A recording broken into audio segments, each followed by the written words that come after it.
강성호 씨는 이유도 모른 채 연행됐고 같이 초임 발령을 받았던 김성장 교사는 난데없는 출장을 지시받았다.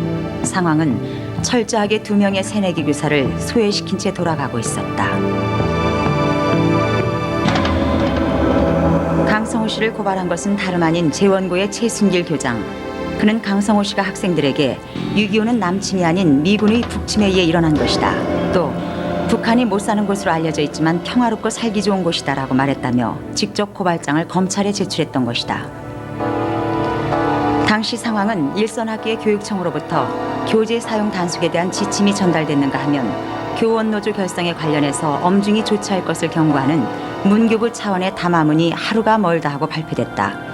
심지어 어느 중학교의 교장은 의식화 교사에 대한 감독 소홀의 책임을 물어 직위 해제를 당하기도 하는 등 교장 스스로가 앞장서지 않으면 안 되는 삼엄한 분위기였던 것이다. 재원고도 예일 수 없었고 학부형들에게 가정통신문을 보내 학생을 통한 교사 감시에 협조해 줄 것을 요청하기도 했다. 수업 중에 학생들한테 강성호 선생님이나 김선장 선생님이 무슨 말을 하는지를 들었다가 와서 나한테 보고해라. 그런 감시 활동을 교장 선생님이 학생들에게 지시했는데 그거에 대해서 이제 교장 선생님이 내가 언제 그렇게 했어 하고 이제 그 농성할 때 학생들이 수업을 거부하고 운동장에서 농성할 때 이제 그렇게 얘기를 하니까 교장 선생님이 학생들한테 내가 언제 그런 말을 했어? 누가 그 들은 사람이 좀 나와봐. 그러니까 각 반 반장들이 우르르 모여 나간 거예요. 강성호 씨가 유독 감시의 대상이 된 것은 전교조의 전신인 교사협의회에 가입했다는 것과 관행으로 굳어져 온 사안들에 자꾸 이의를 제기했기 때문인데요. 또 가장 크게 문제가 됐던 것은 자율학습 문제입니다. 그 학생들에게 자율학습이라고 학기당 2, 3만 원씩 내는데 그 명목이 야간 자율학습하는 데 필요한 전기세, 수도세, 그다음 교장 교감 선생님 수고비, 또 선생님들 저녁값 이런 걸로 자율학습비를 낸다고 했습니다. 그러나 제가 알고 있는 상식에서는 그런 것들은 이미 학교 경비에 포함되어 있었고, 왜냐하면 전기세, 수도세 같은 거요. 그 다음에 선풍기 또는 방충망을 구입을 한다고 했는데 이미 선풍기, 방충망은 설치되어 있었습니다.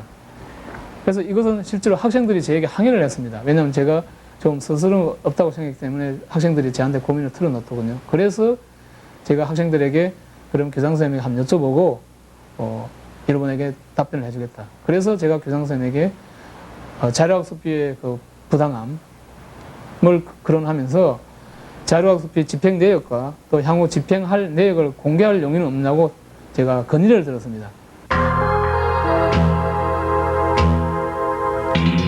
나름대로의 교육 철학과 원칙으로 학교를 운영해왔을 정년을 앞둔 교장에게 새파란 초임교사의 건의는 당돌하기만 했고 강성호 씨의 의견이 수용되기엔 교육 현장의 권위주의가 단단한 바위와도 같았다.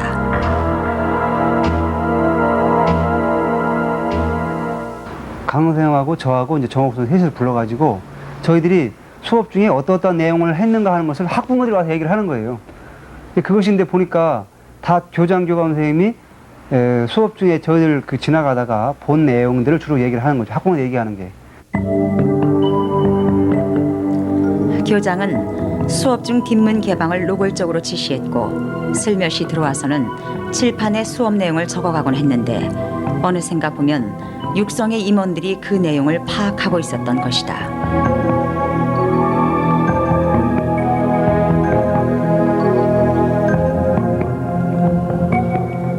교장과 그렇게 긴밀한 관계에 있던 바로 그 육성의 임원들이 교육청에 강성호 씨의 파면을 요구하는 진정서를 내고 좌경의식 교사에게 아이를 맡길 순 없다는 유인물을 만들어 집단 농성까지 한 것이다. 그리고 그것은 강성호 씨의 연행 시간과 동시에 이루어진 일이다.